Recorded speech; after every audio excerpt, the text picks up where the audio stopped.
Amém, irmãos? Amém. Podemos orar? Glória a Deus. Ó Pai, muito obrigado por nos reunir mais uma vez no Teu nome, Senhor. É o Senhor que governa. É o Senhor que reina. As nossas obrigações diárias, Senhor, muitas vezes tendem a roubar de nós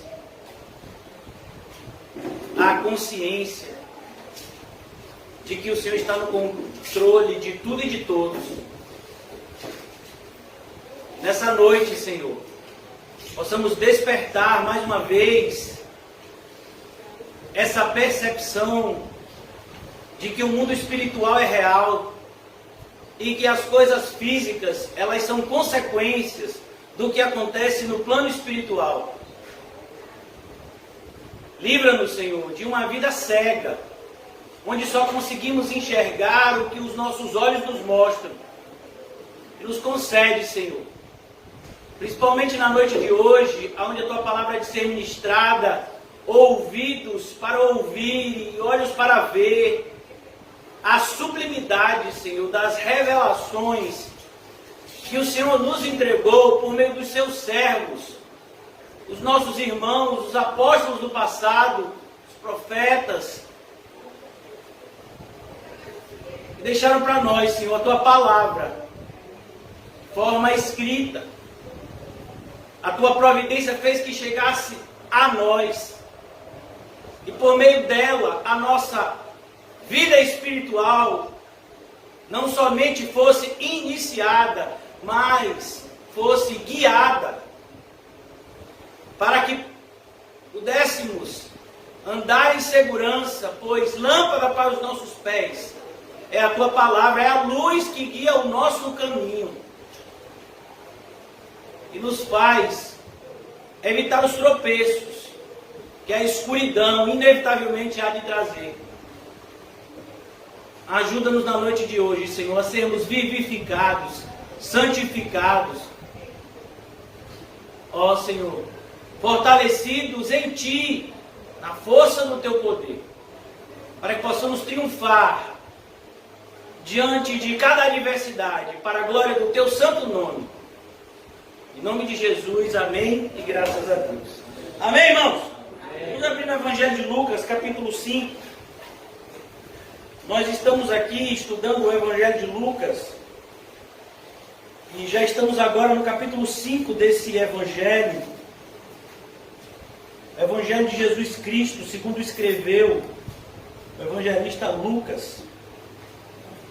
O título da nossa mensagem de hoje, para aqueles irmãos, para aqueles que não me conhecem, estão me vendo agora, nós temos sempre esse direcionamento de trazer um título à ministração para que possamos ter uma espécie de pano de fundo, onde a absorção do conhecimento seja melhor. E nós vamos hoje meditar nesse título: o Evangelho precisa ser pregado. No capítulo 24 de Mateus, o Senhor Jesus está falando acerca do fim. Como será o fim? Nós, enquanto seres humanos, somos muito preocupados em relação ao fim. É impressionante como a gente ouve notícias tais que dizem: um asteroide vai se chocar com a Terra daqui a 500 anos, e ficamos assustados. Tem alguém que vai estar vivo aqui daqui a 500 anos? A gente fica assustado com isso. Então, a gente fica muito assim, e é algo que faz parte do nosso ser. Nós sabemos que a vida é muito mais do que simplesmente trabalhar, pagar conta, comer, beber e dormir. A vida é muito mais do que isso. Embora nós sejamos tentados a cair nesse laço da escravidão do dia a dia, mas a palavra do Senhor vem para nos libertar disso e nos mostrar que há muito mais do que isso para ser vivido.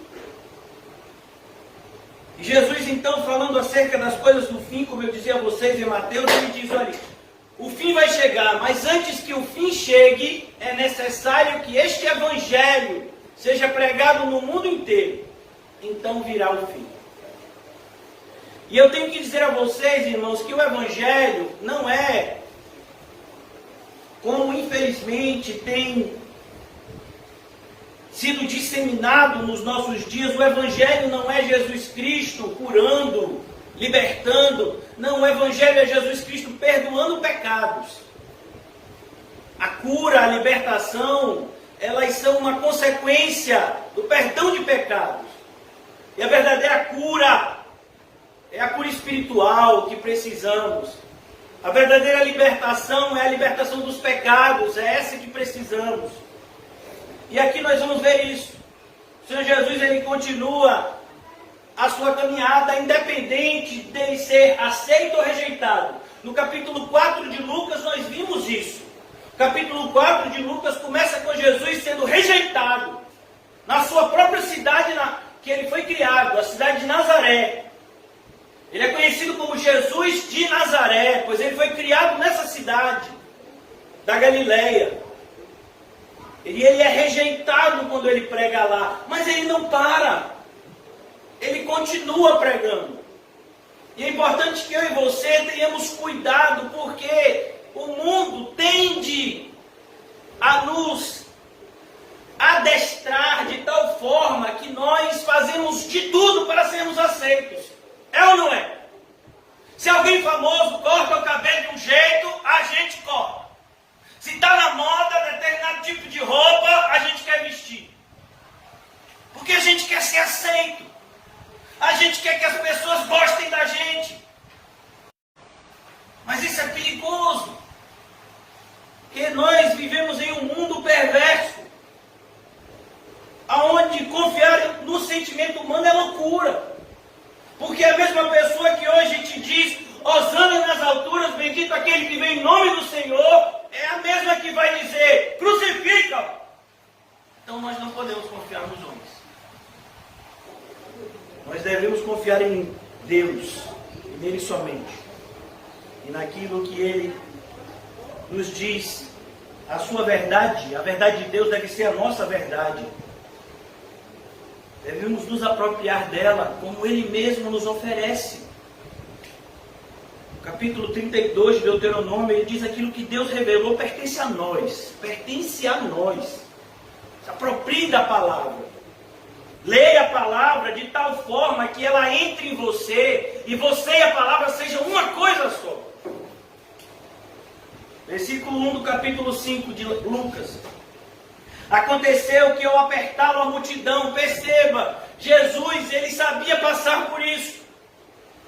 Ao mesmo tempo em que muitas vezes ele era expulso e rejeitado, em alguns lugares as pessoas corriam atrás dele.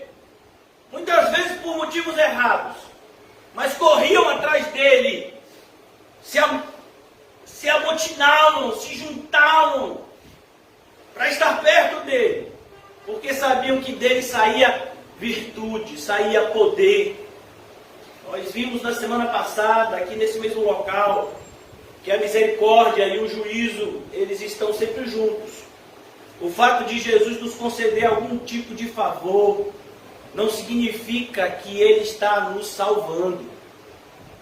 Por isso que devemos sempre e sempre buscar, antes de tudo, a salvação. O próprio Jesus nos ensinou, com o seu exemplo, que nem só de pão vive o homem, mas de toda palavra que procede da boca de Deus. O apóstolo Paulo diz, olha, eu já passei fome, eu já tive em abundância, eu já fui provado em todas as coisas, então eu posso dizer a vocês que em Cristo Jesus tudo posso naquele que me fortalece. Versículo 1 do capítulo 5 de Lucas, mais uma vez. Aconteceu que ao apertá-lo a multidão para ouvir a palavra de Deus. Olha que coisa interessante. Aqui por si só já é um milagre. Porque a maioria das pessoas queria se aproximar de Jesus para quê? Para ser curado. Para ter os demônios expulsos, como a gente viu no capítulo anterior. Lá em Cafarnaum, um monte de gente se juntou na frente da casa de Pedro, onde Jesus estava, porque eles queriam ser curados, eles queriam ter os demônios expulsos da sua vida. Mas é perigoso. Deixa eu dizer algo para você, irmãos, muito sério. Talvez um irmão aqui ore e o demônio saia da sua vida, mas se você não se apegar ao Senhor de tal forma que a sua casa seja habitada, esse demônio vai voltar e vai voltar com mais 7.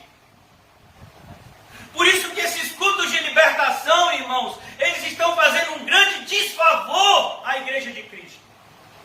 A verdadeira libertação vem pelo convencimento do pecado, da justiça e do juízo. E não por um suposto alívio espiritual. Eu senti agora que o demônio me deixou. Graças a Deus. Mas esse mesmo demônio pode pegar você aqui na esquina. Se você não estiver com o Espírito Santo morando em você. Por isso que Jesus diz, a casa limpa e adornada. Adornada significa arrumada. Ela é um convite para os demônios.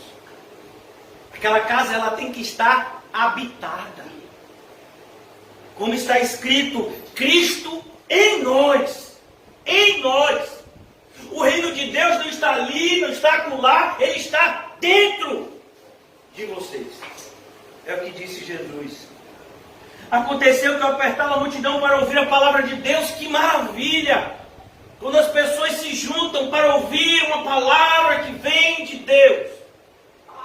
Não uma palavra que vem de homens, uma palavra que vem de Deus. Essa é a palavra que precisamos ouvir nesses dias. Estava ele junto ao lago de Genezaré. Pastor, que lago é esse? É o mar da Galileia. Mas é mar ou é lago? Vocês que conhecem bastante a geografia de Israel. Quem já foi lá em Israel? Ninguém? Eu também não. Lá em Israel tem esse lago bem grande. Ele é conhecido como Lago de Genezaré. E ele, por conta do seu tamanho, ele tem 16 quilômetros de comprimento por 10 quilômetros de largura, mais ou menos. Ele é conhecido como mar, porque ele é bem grande. Aí as pessoas chamavam ele de Mar da Galileia, ou então de Lago de Genezaré. Por isso que você vai ver em algumas passagens mar, em algumas passagens lago, mas na verdade é um lago, porque é água doce. E é fechado. Versículo 2, e viu 2 barcos junto à praia do lago. Olha, a praia do lago. Mas os pescadores, havendo desembarcado, lavavam as redes. Então, o cenário, eu acho lindo isso, porque o cenário que Lucas desenha aqui para a gente é um cenário extremamente pitoresco. É algo extremamente comum, normal dos dias de Jesus. A coisa mais comum de você encontrar em um lugar onde as pessoas vivem da pesca é de manhã cedo, os pescadores voltando da pesca, limpando as redes. Durante 10 anos, nós ministramos o Evangelho em uma igreja que ficava na boca do rio. Alguns irmãos conheceram essa igreja. A gente não prega mais lá, a gente agora está somente no Alto das Pombas e aqui. Mas lá na boca do rio ficava de frente a uma colônia de pescadores. Inúmeras vezes, principalmente quando nós tínhamos encontros pela manhã, às vezes eu chegava mais cedo e a gente via os pescadores puxando a rede. E depois de puxar a rede, separar os peixes, eles costumavam limpar a rede para o outro dia já. Então essa é uma cena normal. Por que eu estou dizendo isso para você? Porque Jesus ele tem que estar com você no seu dia a dia. Lá no seu trabalho, eu não sei como você trabalha, mas no seu trabalho você tem que estar com Jesus. Na sua escola você tem que estar com Jesus. Num ponto de ônibus, de uma caminhada, uma academia, um supermercado, uma padaria, você tem que estar com Jesus. Você tem que ter essa consciência que Jesus está lá. Afinal, essa promessa é para nós que cremos. Eis que estarei com vocês até a consumação dos séculos. Mateus 28. É preciso que você trabalhe essa consciência no seu interior. Jesus está sempre ao nosso lado. Eu sei que isso, irmãos, para aqueles que às vezes querem fazer alguma coisa de errado, isso é muito incômodo. Mas que maravilha nós sermos incomodados a não errar. Não é maravilhoso isso? Por exemplo, irmãos, você já imaginou um carro sem freio? A não ser que a gente tenha como motorista aqui um que bota o pé do lado de fora e freia com o pé. Mas não é uma coisa muito segura. Até uma bicicleta sem freio é perigoso. Reginho só tem freio, não tem, filho? Então tem que ter freio. Porque a gente pega aquele meio de transporte, a gente não anda de bicicleta ou de carro para frear.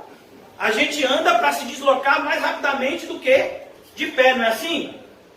Mas o freio é extremamente necessário.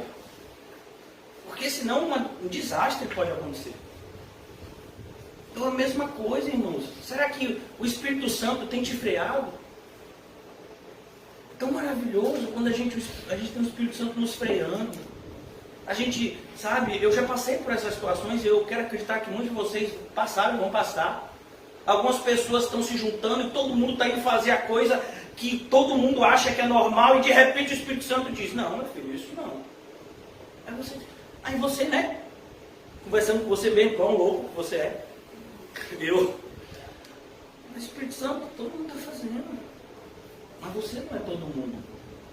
O mundo jaz no maligno, mas nós somos de Deus. E aí? Você é todo mundo? Aí você chega para a pessoa e diz, ó, meu filho, perdoa, mas eu não vou não. Mas por quê, rapaz? É porque eu sou cristão agora. E a graça de Deus me alcançou. Mas antes de você fazer essas coisas, agora eu sou uma nova criatura. Olha que oportunidade linda para você pregar o Evangelho. Então que o Senhor nos ajude a termos cada vez mais, irmãos, o freio do Espírito Santo. A presença de Cristo, porque é isso que o Espírito Santo faz. Ele aponta para nós a presença de Cristo, que nos alegra, mas que também nos freia, para que a gente não venha, mas, irmão, a tomar atitudes que nos trarão consequências catastróficas no futuro próximo.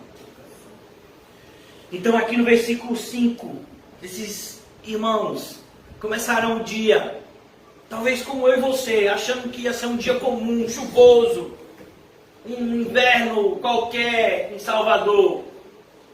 Mas Jesus te trouxe aqui para mudar a sua história. Quem crê diz amém. Amém. Graças a Deus. Aleluia. E viu 2 barcos. Versículo 3. Entrando em um dos barcos, eu acho lindo isso, que Jesus usava o que tinha. Quando eu cheguei aqui, o irmão disse, ô pastor, eu esqueci o microfone. Eu falei, mas eu não esqueci a garganta. Glória a Deus. Então a gente usa o que tem. Quando tem microfone, a gente fala um pouco mais baixo, porque tem um microfone. Quando não tem microfone, a gente grita. Se o irmão estiver dormindo, a gente dá uns 2 gritos, acorda. Porque a gente sabe, o dia seu foi difícil, às vezes, né, você faz uma pregação mais lentazinha, o irmão fica, né? Ah, o pastor dá aquele grito assim, o irmão já acorda, ele diz, eita Deus! Né? Estou aqui. Entrando em um dos barcos, que era o de Simão. Quem é Simão? Pedro.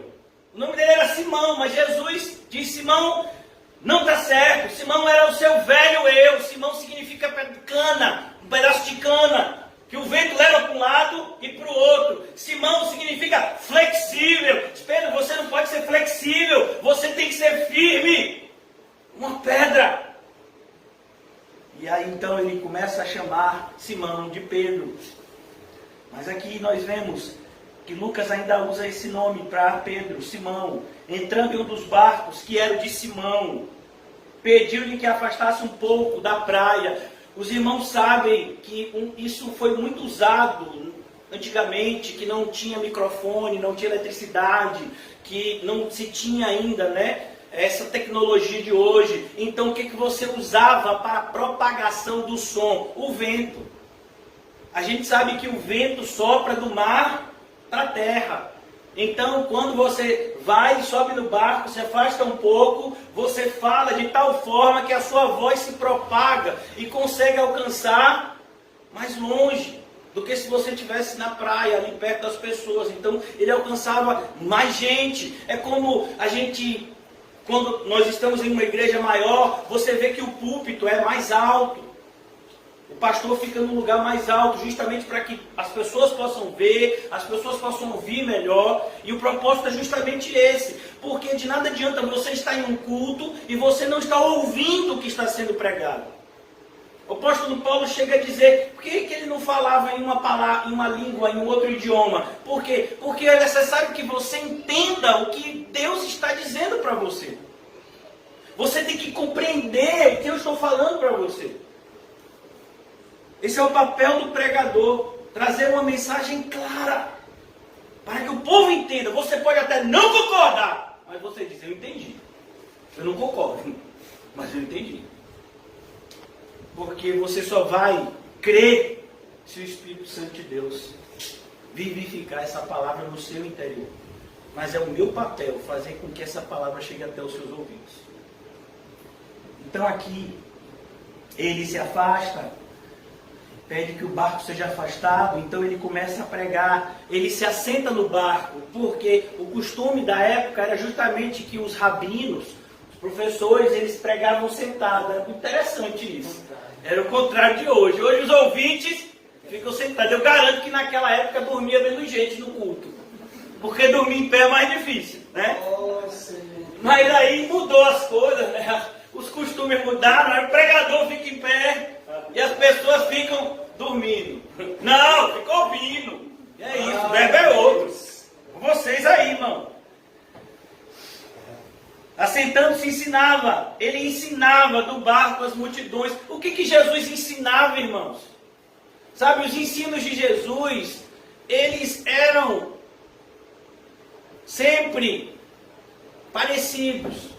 Porque, irmãos, quando Jesus foi questionado certa feita, qual seria o coração, por assim dizer, da palavra de Deus? Qual é o mais importante da palavra de Deus? Jesus disse, amarás o Senhor teu Deus de todo o teu coração, de toda a tua alma, de todo o teu entendimento, toda a tua força, e ao teu próximo como a ti mesmo. Então esse é o coração do Evangelho. Quando eu falo para os irmãos, olha irmãos, é necessário que você perdoe. O perdão, ele nada mais é do que um reflexo da existência de Deus no nosso eu interior. Porque Deus habita em mim agora, eu sou capaz de perdoar até aqueles que fazem as maiores atrocidades contra mim. Por que eu sou capaz de doar, de não entesourar, não querer ajuntar tesouros aqui na terra, mas ter sempre o desejo de ter tesouros no céu? Porque Deus habita em mim. Então esse é o coração do ensino de Jesus. Ouve, ó Israel, o Senhor nosso Deus é o único Deus. Então você precisa abandonar os seus ídolos. E deixa eu lhe dizer uma coisa, irmãos, ídolo não é só uma estátua de madeira, ou de pedra, ou de pau. Não, ídolo é qualquer coisa que esteja entre você e Deus. Pode ser o seu filho, pode ser a sua esposa, o seu marido, pode ser o seu trabalho, pode ser uma paixão que você tenha, um vício que você tenha. Isso é um ídolo. Por isso a gente tem que se livrar desses ídolos o mais rápido possível. Um cristão do passado, ele disse que nós, como seguidores de Cristo, precisamos ter todo o cuidado, porque o nosso coração é uma fábrica de ídolos. Existem pessoas que idolatram bichos. Existem pessoas que idolatram coisas. Existem pessoas que idolatram outras pessoas. Nós, porém, adoramos ao Senhor. E ao Senhor somente. Amém. Inclusive, o Senhor Jesus nos ensinou, quando Satanás pediu que ele se prostrasse e disse que daria o mundo inteiro para ele, Jesus disse de forma alguma. Somente ao Senhor teu Deus adorarás, e somente a Ele prestará culto. Deve ser isso que fica batendo no nosso coração. Então ele continua, quando ele acabou de falar, toda a pregação tem começo, meio e como a nossa, que vai terminar meia-noite. Glória a Deus. Você vê, tem começo, meio. Enfim, a gente já está no começo. José chegou agora. Então não quer dizer que a gente ainda está no meio. Não, começo. Brincadeira, irmão. Daqui a pouco a gente termina. Quando acabou de falar, disse a Simão, faze-te ao largo. O que quer dizer faze-te ao largo? Vai até o largo 2 de julho, é mais ou menos assim? Não, se afaste um pouco. O barco estava bem perto da praia. Jesus estava ensinando, se lembra? Ele estava usando essa questão geográfica para a propagação do som da sua voz, para que os ouvintes conseguissem ouvir bem. Agora que Jesus parou de pregar, ele tinha algo a realizar. Eu quero que você entenda que o conhecimento de Deus vem antes das nossas necessidades materiais. Eu sei que você tem um cartão para pagar. Eu sei que você tem luz. Se você não tiver gato, né? Tomara que não tenha. Eu sei que você tem luz, que você tem água. Eu sei que você tem filhos, ou você tem o seu próprio bucho para encher de feijão com arroz e farinha e carne, se você for amigo de Reginho. Então eu sei disso, mas isso não pode ser a prioridade da sua vida. Não pode. A prioridade da sua vida tem que ser o Senhor. E como o Senhor é prioridade na minha vida? Quando eu busco conhecê-lo. Por exemplo, irmãos, tem alguém aqui que é casado? Quando você é casado, você não busca, logo no início, quando você está namorando ainda, né, orando para casar com a sua vaza, sua varoa, você não fica buscando conhecer, você não sabe ainda, né, o que a pessoa é, o que a pessoa gosta, você quer agradar. É como um irmão que, de presente para a namorada, para a esposa, para a noiva, ele deu uma chuteira do número dele. Você vai fazer isso, irmão? Não, você não vai fazer isso. Você tem que conhecer os gostos da pessoa que você diz amar.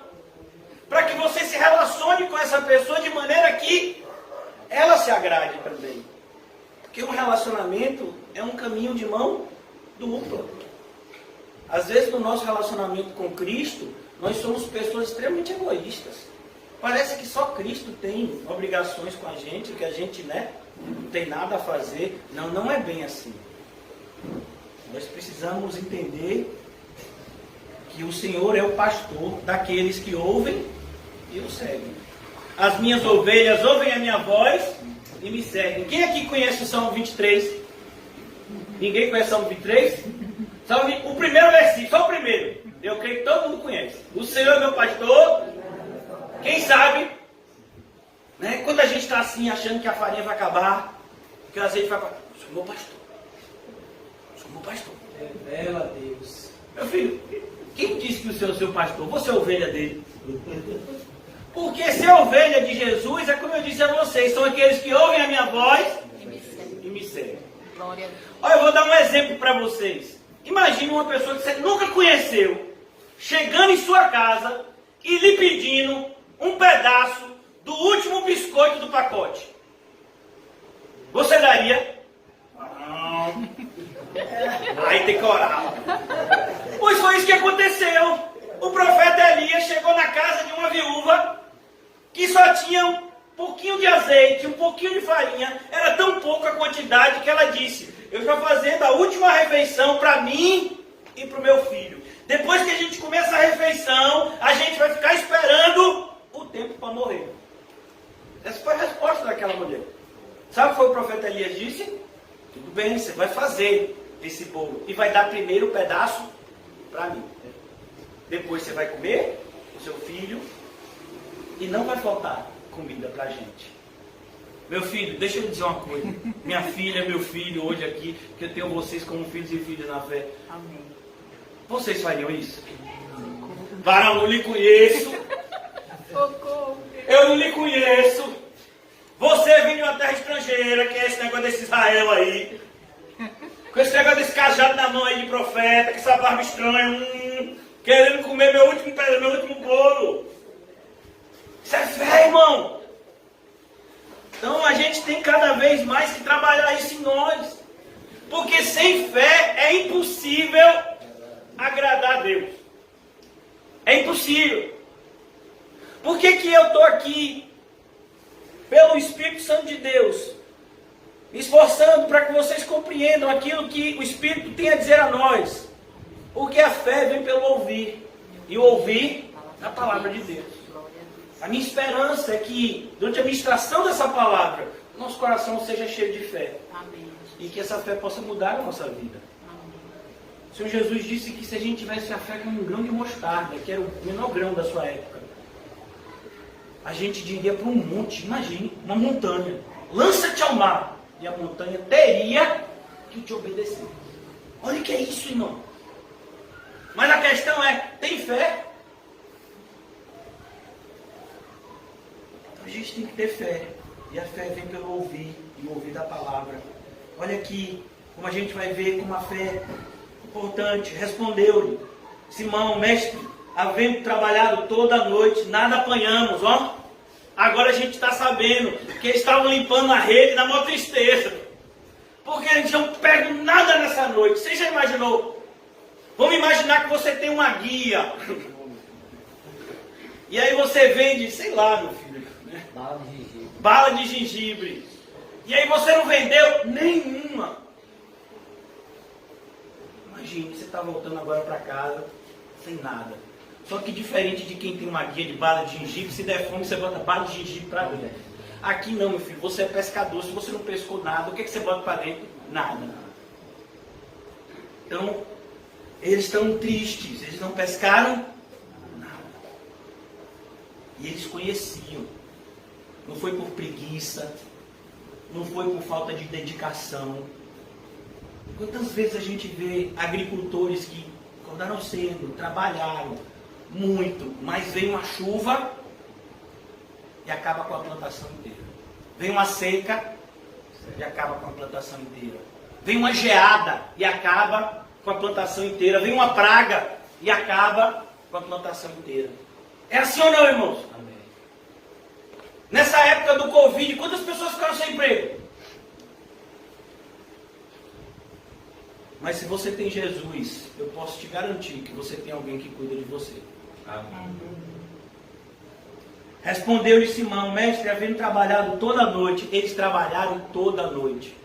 Perceba, algumas vezes a gente lê determinadas passagens de Deus, da Bíblia, e não tem a compreensão correta. É o que acontece, por exemplo, com o Salmo 127, que diz, inútil é acordar cedo, dormir tarde, comer o pão de dores, porque aos que ele ama, ele dá enquanto dorme. Então você pensa o seguinte, não, esse salmo é para aquele que passou o dia todo à beira de Itapuã, numa rede, tomando água de coco. É isso? Não. Esse salmo não está dizendo isso não. Esse salmo está falando desse daqui, ó, que passou a noite inteira trabalhando, mas não pegou nada. Para quê? Para entender que não é o seu esforço que vai colocar comida na sua mesa. É Deus. Glória a Deus. Ele dá a quem quer. E Ele também tira de quem Ele quer. Se Deus quiser te ensinar a confiar nele, na fome, meu filho, eu te garanto que se alguém tentar te ajudar, vai ficar com fome junto com você. Se Deus quiser que você aprenda a importância de confiar nele, mesmo com o estômago vazio, você vai aprender. Afinal de contas, é isso que está lá no livro de Deuteronômio. Eu fiz com que vocês passassem fome.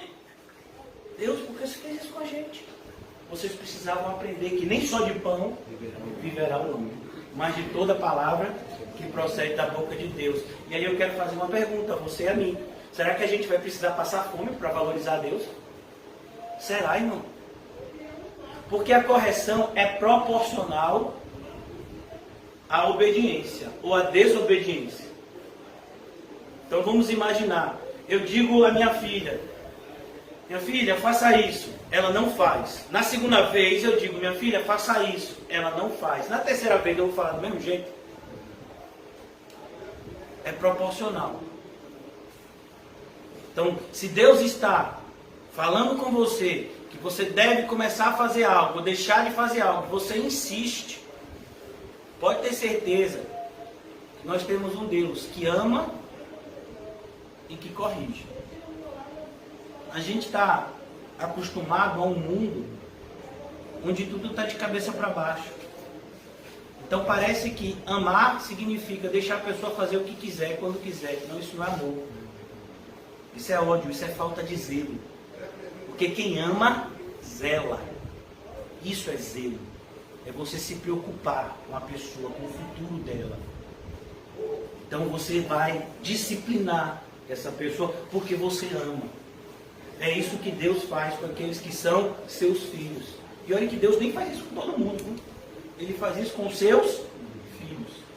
E com o resto ele vai trazer juízo naquele grande dia.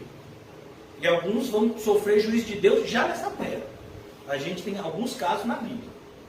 E depois também dessa terra. Versículo de número 5. Respondeu-lhe Simão: mestre, havendo trabalhado toda a noite, nada apanhamos. Mas sob a tua palavra lançarei a rede. O que foi que eu disse para vocês que era o título da mensagem de hoje? Pregando Precisa ser pregado. o Evangelho. Precisa ser pregado o Evangelho. Perceba, Pedro lança a rede pela palavra. Então a gente toma determinadas atitudes de fé pela palavra. Por exemplo, vamos imaginar, eu gosto de usar esse exemplo porque esse exemplo é um exemplo que quase ninguém passa por isso, amém? Então você tem uma conta para pagar amanhã e você não tem o dinheiro hoje. Eu sei que quase ninguém passa por isso. E aí alguém fica ansioso. E aí a palavra de Deus diz o quê? Não andeis ansiosos por coisa alguma, mas em tudo faça conhecida a Deus o seu problema. E Ele vai trazer a paz que excede o entendimento. Porque deixa eu lhe dizer uma coisa, se Deus apenas enviar o dinheiro para você pagar aquela conta, vai vir outra. Você conhece alguma conta que você paga e não vem mais nenhuma? Eu não conheço nenhuma dessas. Se conhecer, você me avisa. Não, pastor, tem uma conta que é assim, você paga, não paga nunca mais nada. É um cartão assim, você paga assim, sabe, um valor alto, e esse cartão é um cartão coringa. Que aí você usa pra tudo e nunca mais você precisa pagar nada. Tem algum? Oh, Senhor. Não, meu filho, é igual aquela mulher samaritana, ela foi pegar água e Jesus disse: está vendo essa água? Você está vindo pegar essa água, você vai beber essa água vai saciar sua sede temporariamente. Depois você vai ter sede de novo e vai ter que vir aqui de novo.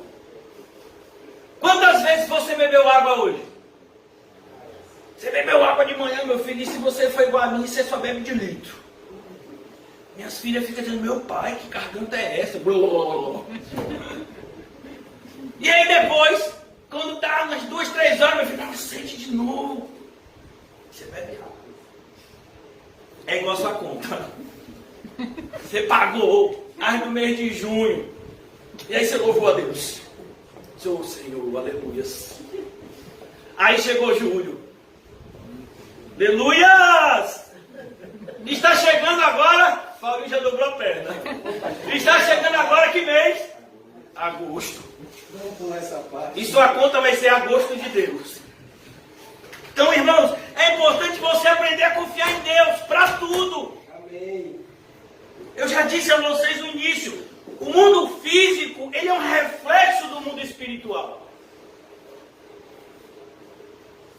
Então ele diz aqui: nada apanhamos, Senhor, mas sob a tua palavra. Olha, ele não lançou aquela rede sob a necessidade dele. Porque às vezes a gente faz isso, né? Não, eu passei a manhã toda entregando currículo, eu passei a manhã toda fazendo isso, e vou fazer de tarde também, e vou fazer de noite também se for preciso, e vou fazer de madrugada também se for preciso, e vou fazer até que eu consiga. Se Deus quiser que você nunca consiga, você nunca vai conseguir. Porque não é na sua força. Eu acho maravilhoso um versículo que diz: uns confiam em carros. E é importante você entender, esses carros não são os carros de hoje. Quando esse versículo foi escrito, o motor nem tinha sido inventado, nem o combustível. Ele está falando de carros que eram movidos a cavalos.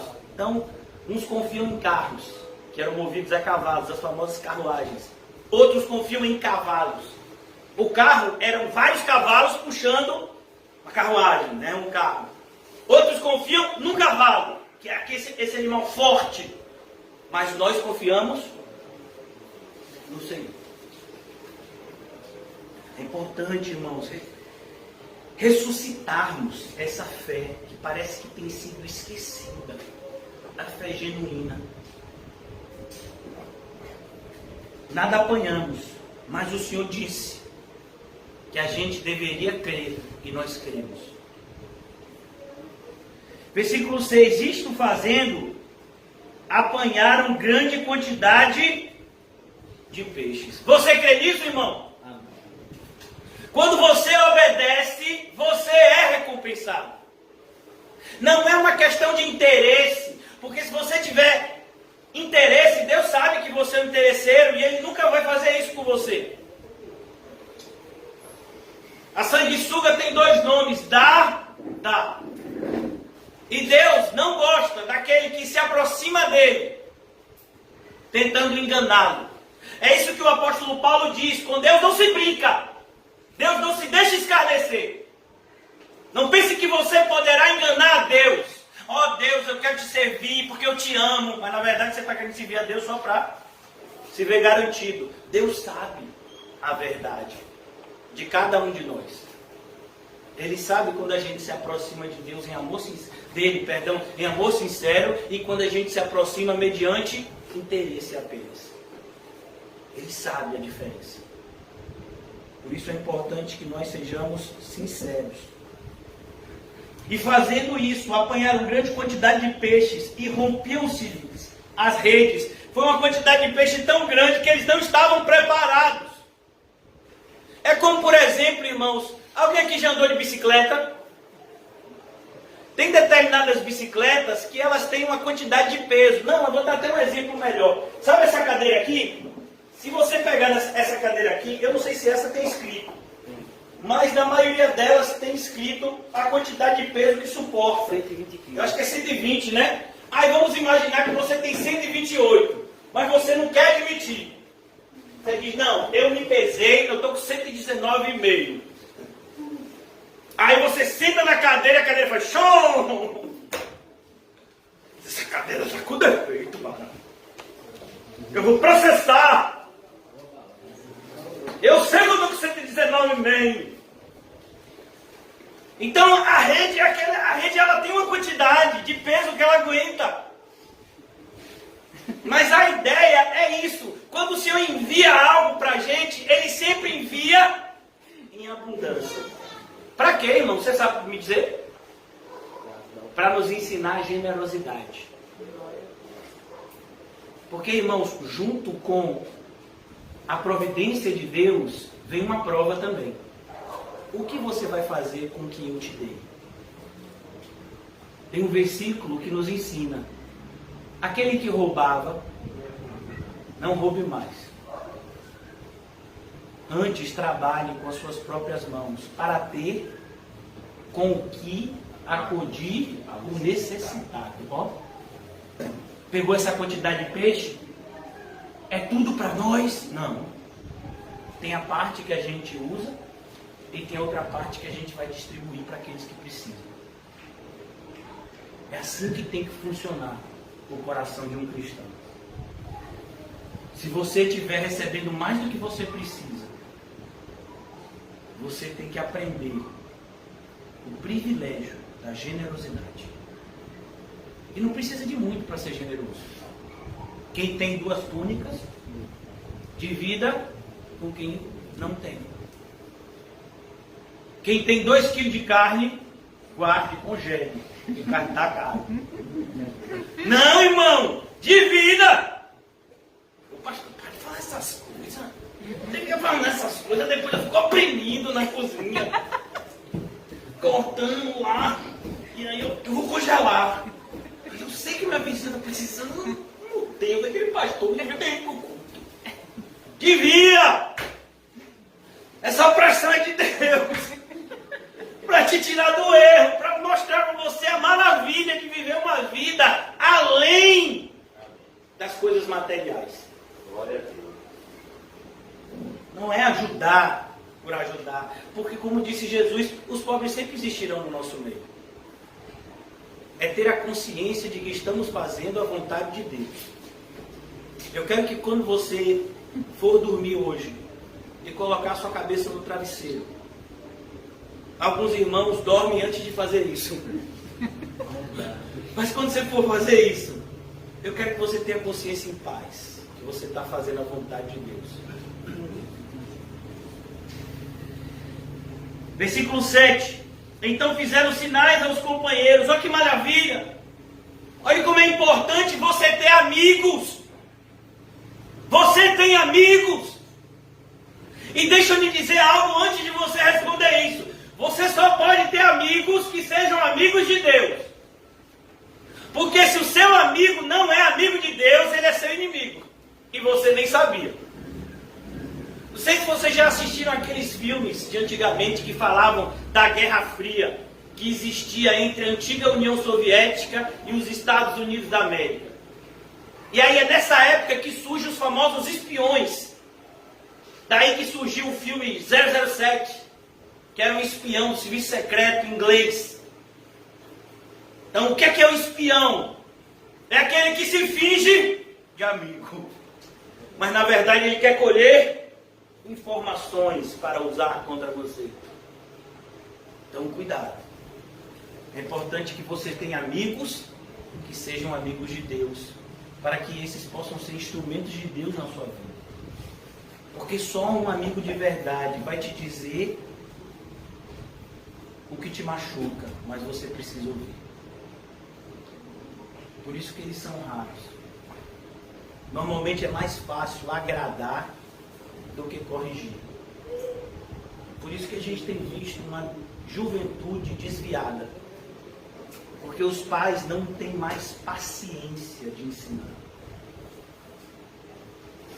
Não querem ter trabalho com a educação dos seus filhos. E aí é mais fácil agradar. Ou até fingir que eles não existem. Mas Deus como pai não faz assim. Deus como pai corrige. E se preciso corrigir com açoite, ele faz isso também.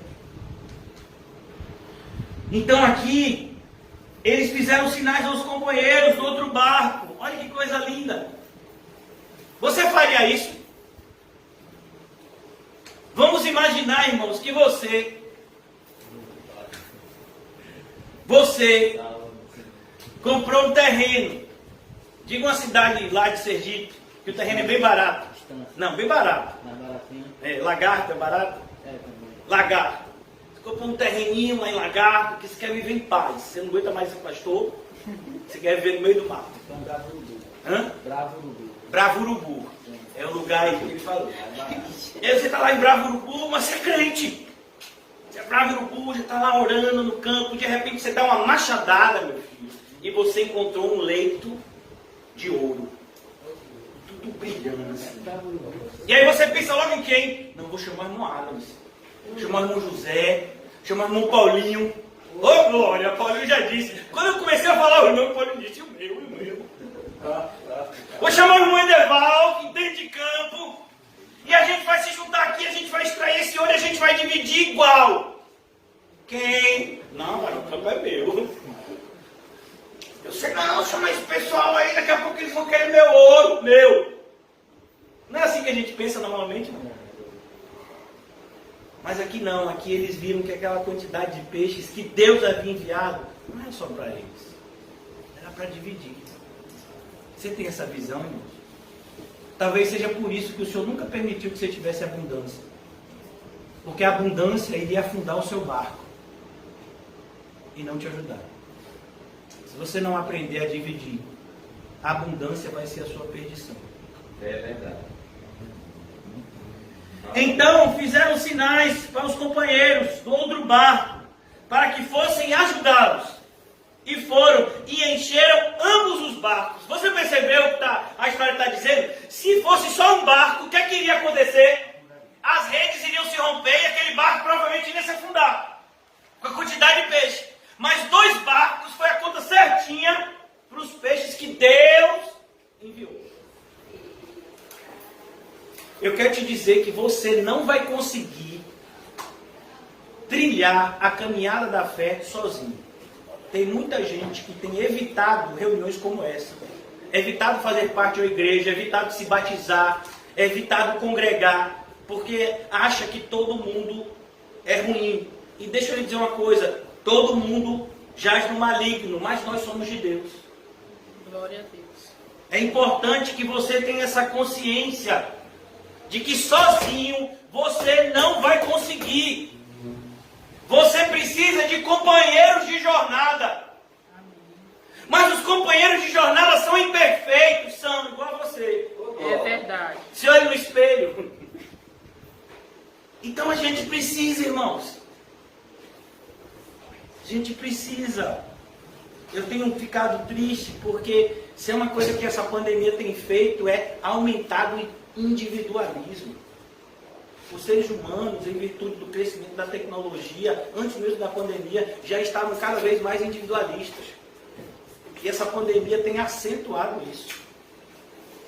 E nós, como cristãos, precisamos andar na contramão disso. Enquanto as pessoas estão buscando andar sozinhas, nós somos aqueles que andamos juntos, como um só corpo. De maneira que se algum se machucar, a gente sente a dor dele. E se algum se alegrar, a gente sente a alegria dele. Esse é o privilégio. É por isso que eu fico triste. Uma vez eu estive conversando com uma pessoa, passou um tempo na igreja, depois saiu, e essa pessoa disse: pastor, eu nunca confiei em ninguém, não tenho amigos. Eu disse para essa pessoa de maneira muito sincera, eu disse: meu filho, eu não sei como você consegue viver assim. No mundo de hoje, você não tem uma pessoa que você pode sentar e desabafar. Por que você acha que existem psicólogos? Porque ninguém tem mais paciência de ouvir o outro. Ninguém tem mais uma palavra para dizer para o outro, quando o outro está passando por um momento difícil. Mas na nossa casa, que é a casa de Deus, vai ser diferente. Amém. Quando a gente chama os amigos, eles aparecerão. Glória a Deus. Amém, irmãos? Amém. Eu chamar vocês, vocês vêm. Amém. Mas só se tiver peixe. Não, gente. E foram, encheram ambos os barcos a ponto de quase irem a pique. É como, por exemplo, a carteira do irmão Paulo. Quase o dinheiro sai, de tão cheio que fica. Ô irmão, outro dia eu fiquei preocupado, ele estava com umas dores na coluna, e quando eu fui olhar, era o peso da carteira. A carteira falou assim, ó. Ele, ô meu irmão, faça igual aqui, use uma pochete. Porque aí o peso, né, ele fica mais controlado. Porque fica tudo na carteira, aí a coluna fica assim, ó. Você faz conta. Não, meu filho.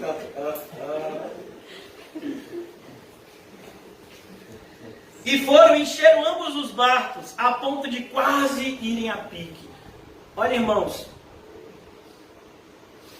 Deus, Ele tem mais para nos mostrar do que a gente tem enxergado até hoje. Eu estou falando isso para mim, primeiramente. Nós não temos experimentado esse sobrenatural de Deus ainda, e eu vou dizer por quê. Porque o nosso coração ainda não está preparado. Eu vou dizer para você que eu temo que se acontecesse algo parecido com a gente, o barco ia afundar e a gente não ia chamar ninguém. Nada, mano, esses peixes aqui eu vou dar um jeito, vou pegar tudo. E se a gente fosse dividir, se a gente chamasse alguém, já era chamando dizendo, ó, mas você só vai pegar um, viu? É impressionante como a gente só pensa no material, não é assim. A gente não pensa, meu Deus, Deus está enviando isso. Deus está no controle disso. Isso tem que ser usado para o bem. Isso tem que ser usado para propagar o poder de Deus às nações. Mas é impressionante como a gente tem usado a bondade de Deus de maneira tão egoísta. Somente para a satisfação dos nossos deleites e prazeres transitórios. Versículo 8, vendo isto, Simão Pedro, Simão Pedro, usa os dois nomes agora. Na verdade o nome dele é Simão, Pedro é o nome que Jesus passa a chamá-lo. Prostrou-se aos pés de Jesus, olha que atitude linda, irmãos. Ele sabia que aquela pesca era fruto do poder de Deus na vida do Filho de Deus, Cristo Jesus, nosso Senhor. Você já teve essa consciência quando você pegou o seu salário? Ainda que você tenha pegado somente um benefício de valor baixo, mas você teve essa consciência de que aquele valor só chegou nas suas mãos pela providência graciosa de Deus. gente é muito ingrato, irmãos. Isso não pode continuar assim. Verdade. Se a gente não for fiel no pouco, nem espere que no muito você vai ser fiel. Vendo isto, Simão Pedro prostrou-se aos pés de Jesus, dizendo: Senhor, retira-te de mim, porque eu sou pecador. Olha que coisa linda, irmãos. A consciência de que não merecemos a bondade de Deus. Na maioria das vezes é o contrário. A gente acha que Deus tem nos tratado mal. Que nada, mano! Aquela pessoa nem é crente, serviu, a casa dela é melhor que a minha. A comida que ela está comendo é melhor que a minha. O marido dela trata ela melhor do que o meu. A esposa dele trata melhor ele do que a minha. E a gente fica se comparando com os ímpios que vão para o inferno. Essa é a sua comparação? Não. Você precisa entender que Deus não tem obrigação com você. É você que tem com Ele. Nós somos pessoas extremamente mal educadas. Às vezes a gente vê criança desrespeitando o pai, desrespeitando a mãe. Está fazendo isso por quê? Ah, porque o meu pai não é um bom pai, minha mãe não é uma boa mãe, mas você tem que respeitar do mesmo jeito. Amém. O princípio não está escrito lá: honre a teu pai e tua mãe, se ele for um bom pai ou uma boa mãe. Está escrito assim? Não. Honre teu pai e tua mãe. Esse é o primeiro mandamento, com promessa para que tudo lhe vá bem. Glória a Deus. Daí a gente vê muitas vezes crianças respeitando os pais, respeitando as mães. Por quê? Porque não se tem educação. Não se tem educação espiritual. Não é nem educação doméstica, é espiritual. Não se tem amor no coração. Vendo isto, Simão Pedro prostrou aos pés de Jesus, dizendo: Senhor, retira-te de mim, porque eu sou pecador. Olha que coisa linda, irmãos. Quando a gente percebe o quanto Deus é bom conosco, a primeira atitude que a gente tem é de indignidade. Eu não mereço, Senhor. Eu não mereço essa comida que está na minha frente. Eu não mereço, Senhor, essa cama que eu vou dormir aqui hoje. Eu não mereço essa roupa que vai me cobrir hoje. Senhor, eu não mereço nada do que o Senhor está fazendo por mim, mas me ajuda a viver uma vida que te alegre, uma vez que o Senhor tem me dado tanto. Glória a Deus. É assim que o coração de um verdadeiro homem e mulher de Deus funciona. Eu estava explicando isso outro dia para uma criança, minha filha. Mas como é, pai, que eu vou poder devolver assim a Deus tudo que Ele faz por mim? Nunca. Ah, então eu faço o quê? Nada? Não. Então você faz o melhor para agradar a Ele, sabendo que tudo que você fizer ainda é pouco. É assim que o coração de um cristão funciona. Se você quiser saber mais sobre isso, leia os Salmos de Davi. E veja quantas vezes Davi diz isso. O que darei em troca de todos os favores que Deus tem me dado? Mas ele sabia que nada do que ele fizesse, por mais que ele fizesse, seria o suficiente. Mas isso impedia ele de fazer? Não. Isso motivava a fazer mais e mais para agradar a Deus. Sabendo que o que mais agrada a Deus é um coração arrependido. Um coração cheio de amor por Ele. Deus quer, irmãos, em primeiro lugar, que você o ame. Não pelo que Ele pode te dar, mas porque Ele é. Ele é o seu Pai. E você deveria amá-lo por isso. Porque Ele é um bom Pai. Continuando já para a conclusão aqui, irmãos. Pois à vista dessa pesca que fizeram, a admiração se apoderou dele e de todos os companheiros. Eles ficaram estupefatos porque, irmãos, eles eram pescadores, eles sabiam que isso não acontece. Peixe não fica na beira do rio, peixe não vem tudo de vez, assim como veio. Ele sabia que aquilo que havia acontecido era um milagre. Nós todos os dias dormimos e acordamos. Você sabia que isso é um milagre? Você sabia que você dormiu e acordou só porque Deus permitiu? Você sabia que a hora que Ele quiser, Ele pode fazer isso? E você morre? Basta uma palavra. E acabou a sua vida. E não simplesmente acabou a sua vida, você vai para o inferno. Porque você morre em inimizade com Ele. Nós precisamos entender, irmãos, e é isso que eu estou tentando mostrar para vocês. Nós precisamos de Deus. Ele não precisa de nós. É importante que você dê prioridade à sua vida espiritual.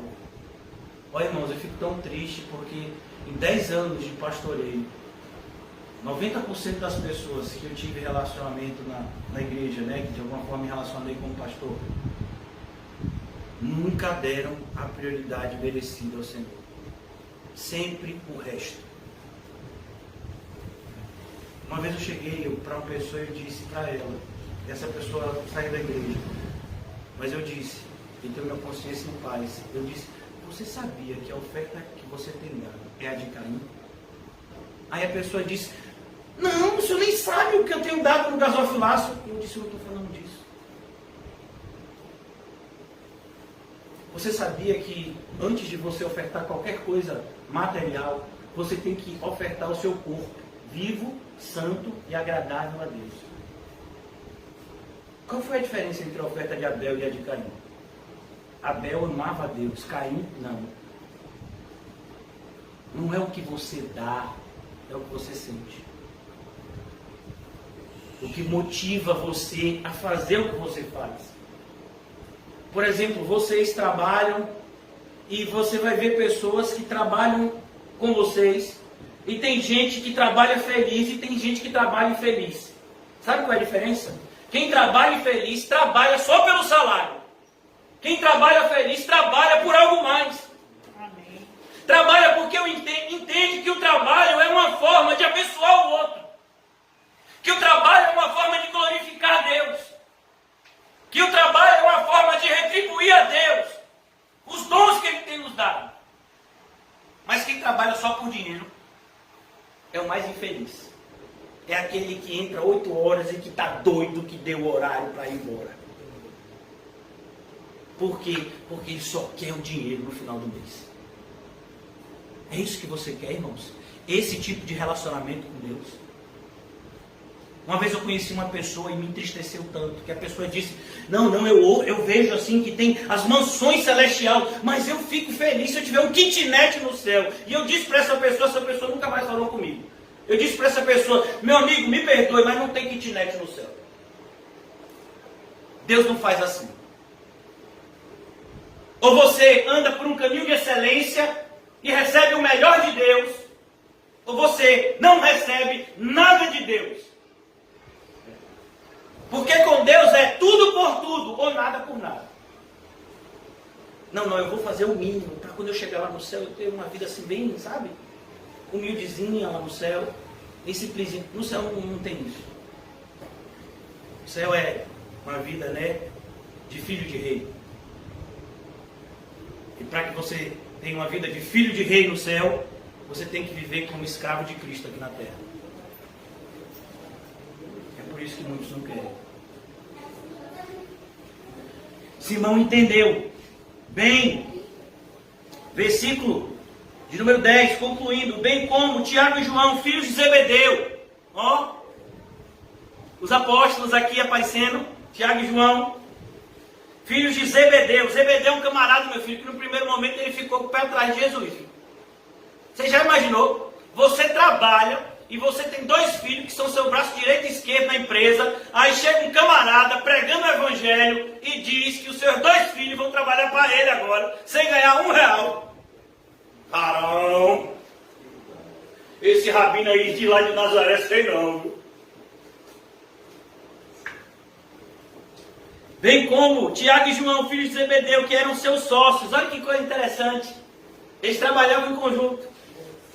Disse Jesus a Simão, não temas. Olha que coisa linda.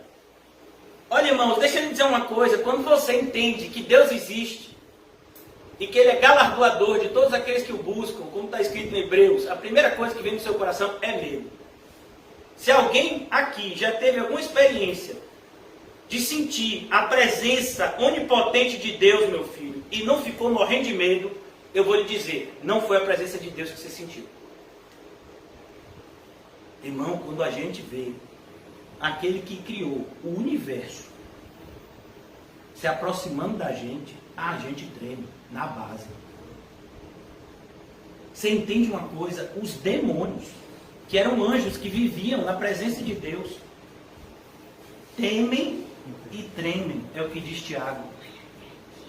Então, quando você, como cristão, vê o Deus onipotente se aproximando, ô Senhor, tem misericórdia, eu sou pecador. Ô Senhor, ando com José é gente boa, quero tudo andar no caminho com ele. A gente teme, irmãos, mas aí o Senhor vem e diz o quê? Não temas. Olha, meu filho, até o Senhor dizer não temas, é bom você temer. Porque Jesus disse, não tema aquele que pode fazer mal apenas ao seu corpo. A esse não tema. Tema aquele que antes, além de tirar sua vida, pode lançar sua alma no lago de fogo e enxofre. A esse deveis temer. Então temer ao Senhor, irmãos, é um princípio de sabedoria. Mas quando a gente chega ao Senhor com esse temor reverente, Ele consola e conforta o nosso coração. Não temas. Mas não chegue de qualquer jeito. Tire a sandália dos teus pés. Porque a terra onde o Senhor está é santa. E sem santificação, ninguém jamais verá Deus. Vou só dar um exemplo, irmãos. Vamos imaginar que tivéssemos 200 pessoas aqui. 20 andando em santidade. 180 que não querem nada com a santidade do Senhor. Você sabia que essa mesma pregação alcançaria esses 20 e 180 e iriam sair daqui como se nada tivesse acontecido? Sendo que Deus esteve presente na reunião. Mas por que eles não perceberam? Porque sem santificação, ninguém verá Deus. Mas eu estava na mesma reunião. Eu estava do seu lado e eu não senti o que você está dizendo que você sentiu. Eu não ouvi o que você disse que ouviu, eu estava lá do seu lado. E você está me dizendo que sentiu a presença de Deus e que saiu de lá diferente. E por que isso não aconteceu comigo? Porque você não está buscando santificação. Sem santificação, ninguém jamais verá Deus. Deus pode estar do seu lado. E você não percebe a presença dele. Olha o quanto a gente tem perdido. É como uma história verídica. Eu já contei isso em algumas pregações. Quero contar só para concluir o raciocínio para a gente fechar hoje. Nos Estados Unidos, alguns anos atrás, os policiais estavam investigando um caso de um casal que morreu. E quando foram fazer a autópsia, chegaram à conclusão que eles tinham morrido de desnutrição. Ou seja, eles pararam de se alimentar e foram se enfraquecendo até que morreram de fome. Mas o mais estarrecedor dessa história é que havia $50 mil no armário deles. Você já imaginou como uma pessoa pode morrer de fome com um valor, trazendo para a nossa realidade, R$250 mil no armário? São os cristãos hoje, que cada vez mais estão ficando desnutridos espiritualmente, sendo que nós temos a Bíblia ao nosso alcance. Meu Deus, mas como pode isso? Mas eu leio a minha Bíblia, mas a questão é que eu não entendo. Sabe por que você não entende? Porque você não tem humildade de vir para o culto para aprender, de conversar com o pastor, com o irmão José para aprender. E aí você vai ler, vai parecer que você está lendo um livro de inglês. Porque o Senhor separou pastores e mestres para ensino. Você está em que série, pequenininho? Quarto ano. Tem professor? Porque se não tiver professor, como é que a gente aprende? Heleninha está em qual? Oitavo. Tem que ter professor, não tem? Não é assim que funciona, irmão? E por que você acha que na casa de Deus vai ser diferente? Se a ordem e decência são provenientes da casa de Deus. Concluindo, versículo 11. Versículo 10. Não temas, doravante, serás pescador de homens. E arrastando eles o barco sobre a praia, deixando tudo, o seguiram. E eu quero fazer um convite a vocês nessa noite, para concluir. Deixe tudo. Deixe tudo. Se você ainda não tem um relacionamento íntimo com o Senhor Jesus, que seja nessa noite. Se alguém quiser ser batizado aqui, tem água, eu batizo. Mas eu vou lhe adiantando, batismo não salva. Mas o batismo é uma evidência de que você se arrependeu. Não ache que você é cristão antes de se batizar, porque você não é. É como uma criança que está na barriga da mãe. Ela já tem certidão de nascimento? Não. Quando é que vai ter a certidão de nascimento? Quando sair da barriga da mãe, e aí a maternidade vai emitir lá o laudo, você vai no cartório e registra o menino lá. Diga aí um nome bonito: Trifosa, Trifeno, Quadrado. Esses nomes eram comuns na época antiga. Aí você batiza lá, né? Trifosa da Silva. Oxente, meu filho, é comum. Evódia, Sintique. São irmãos gêmeos. Evódia e Sintique. Essas são irmãos. Essas pensam concordantemente no Senhor. Então, irmãos, eu quero que você saia daqui pensando nisso. Você precisa ter um relacionamento íntimo com Jesus. Nada é mais perigoso para a sua vida e para a minha do que ter um relacionamento superficial com Cristo. É perigoso. Porque naquele dia você pode chamar Senhor, Senhor, e Ele dizer: eu não te conheço. É isso que você quer ouvir? Eu morro de medo de ouvir isso. Por isso, irmãos, você precisa ter a mesma atitude que esses irmãos aqui. Abandone o que tem te impedido de seguir a Jesus de perto. E fique e viva o mais perto de Jesus possível. Vamos orar. Ó Senhor, diante de tudo que foi exposto, Senhor, nós nos aproximamos de Ti com esse sentimento de Pedro. A nossa compreensão de toda a indignidade que temos diante de Ti, de como somos sujos e ímpios e o Senhor é bom e santo. Mas tem misericórdia de nós, Senhor, e muda a nossa sorte. Ó Deus, transporta aqueles que ainda não foram transportados das trevas para a luz, e aqueles que já foram, Senhor, que a luz possa brilhar mais forte no interior deles, para que o Teu nome seja conhecido, Senhor, por intermédio daqueles que são Teus, pois foi assim que o Senhor determinou que fosse conhecido o Teu nome e o Teu Evangelho. Ajuda-nos, Senhor, a cumprir a nossa missão, para a Tua glória, em nome de Jesus. Amém e graças a Deus. Saúdem-se mutuamente com o bom Espírito Santo.